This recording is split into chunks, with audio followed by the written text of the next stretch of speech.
Happy New Year to everyone out there. It is 2025 and I am super excited to be back.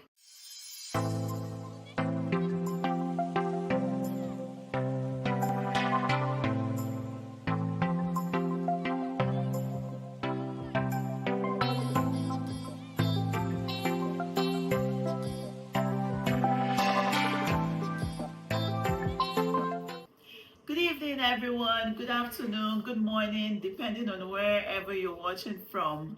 My name is Blessing Boaz Adiotunolua, and you're welcome back to Let It Out. Yes, Happy New Year to everyone out there. It is 2025, and I am super excited to be back. I've been away for some months, and yes, right now I am back. If you can remember in one of my videos, I mentioned that I started my own Montessori Early Years Foundation School. And that has grown to something really big, right? So this brings me to, just encourage someone out there. You might be juggling with work, with family, with your own business, with growing yourself. Sometimes, let me let you know, sometimes it's actually okay to drop one and focus on the other, just to give it some bearing and some footing, then you get right back at it. And this is why I am back here again to continue what we have started some months back. Okay, so today we're going to be talking about judging your child's stardom through the lenses of educational prowess. It might be a long topic, but if you pause for a minute and think about it, you'll really get what I'm saying. So I just said judging your child's stardom through the lens of educational prowess. Now, with the kind of work that I do, right? I am into consulting, I am an entrepreneur, I am a mother, I have a lot of friends, women, men out there, and I have journeyed with them, I have interacted with them, I have spoken to people, and there's this one thing that I have always found, that is, missing, that we as parents need to bring a balance to. Judging your child through the educational prowess, your child's stardom. Now, I have 4 children, if some of you can remember. I have 4 children, and each and every one of them is gifted in their own ways. I can assure you, one can be gifted in that educational aspect or in the academic world, and the others are gifted in their own special way. But it takes you as a parent to balance the skill and to be watchful and observant, to know your children in their various giftings. Growing up, our parents tend to, put us down, or try to put us down when we bring some results that are not good back home. I don't know if anyone out there has an experience. Yes, but truly, looking back at how I grew, and then looking at my husband as well, sometimes you come back home as a child with some results that is not really, standing out to what your parents are expecting. But sometimes we make the mistake to judge that child according to what is on the booklet, rather than looking at that child internally and picking out some of those hidden skills in them.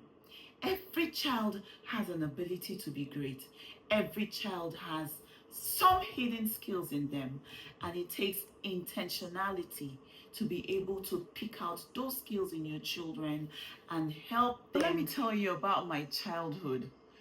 Growing up, you know, I had some friends that would always tell me that my father flogged me because I didn't do well in math, or because I came last in class. I'm sure some of you can relate, right? Growing up as Nigerians or as Africans, there's always this notion that you have to do well in school. I'm not saying that is bad, but those kind of thoughts or those kind of ideas has really made some of us and has, brought us or made us to be who we are today.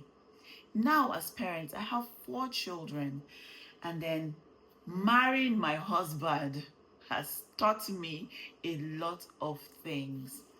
I used to wonder when my children come back from school and they present their results to him and he is always indifferent about it. I'd be like, dearie, did you see what this one did? Did you see what A did or B did? And he was like, it's fine. I'd be like, why are you not talking to them? He's never um angry at their results or so harsh at them and all of that.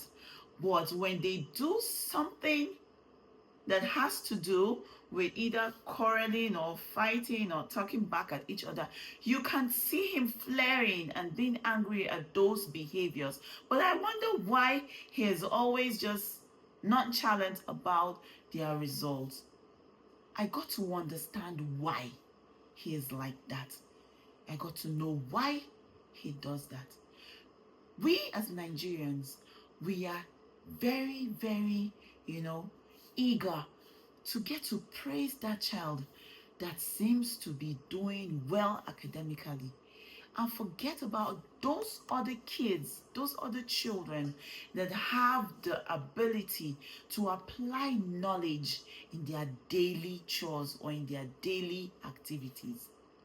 Now, as parents, bringing a balance to this notion is something that we all have to do to help our children grow.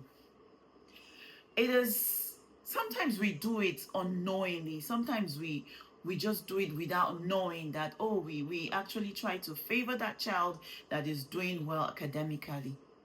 But if you watch your children and you observe them well, you will get to see some of them that have that applied knowledge that is inherent in them.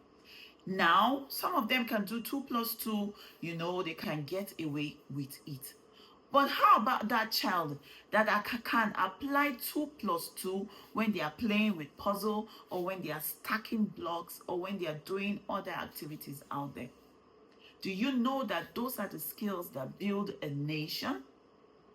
Do you know that those are the skills that the world is actually revolving or evolving into?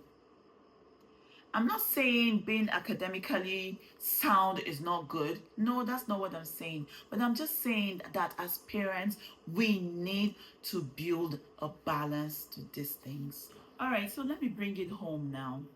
I mentioned about my husband not, taking cognizance of my children's results. Don't get me wrong there.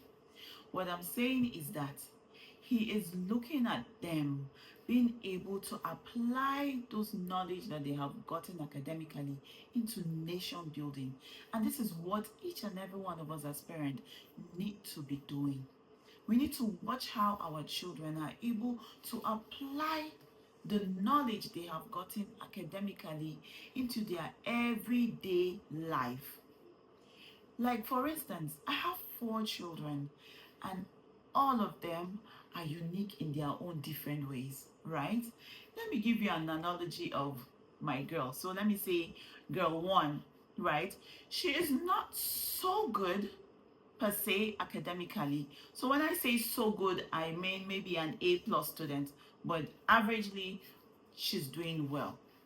But when I look at her in her class or in other things that she's doing, I see her exhibiting leadership skill.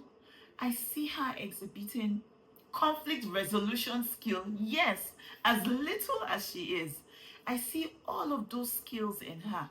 I see her being able to manage people.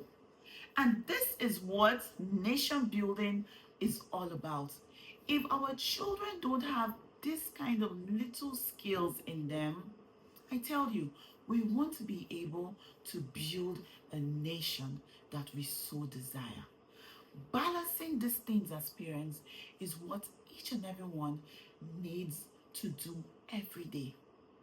Don't overpraise that child that seems to be doing so well academically over the child that is doing well in applied knowledge.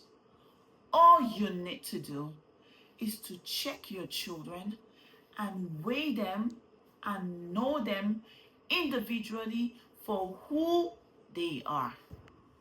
So, as parents, we all need to learn how to cross carpet intelligence and strength in our children. Now, that child that is able to tell you that, oh, mommy, can I use that 1,000 that you gave me yesterday to buy sweets worth of 400 naira and take it to school? Because I noticed that children in my school, they love sweets. I can sell it for 50 naira. Don't shut that child and say that's what you know and say you don't know maths. No, don't shut that child. But what you are meant to do is that you eulogize those children according to their strengths. Now, that child that has the mathematical knowledge will begin to see, the strength in his other sibling, and they begin to cross carpet knowledge. Meaning, the child with mathematical knowledge can learn from the child that is able to apply those knowledge in his or her daily life. As parents, we all need to learn how to cross-pollinate abilities in our homes. So you might be wondering, what is this woman talking about? I beg, go and sit down. This is how we all grew. Abi, we are all Nigerians. Our parents trained us the same way, and so we'll do the same to our children. Okay, you can stick to your notion, but I promise you, in my next 2 episodes, we're going to delve more into this topic, and I will be highlighting some of the mistakes that we make as parents that brings about unending feuds between siblings. Stay tuned and subscribe to this channel. Bye for now.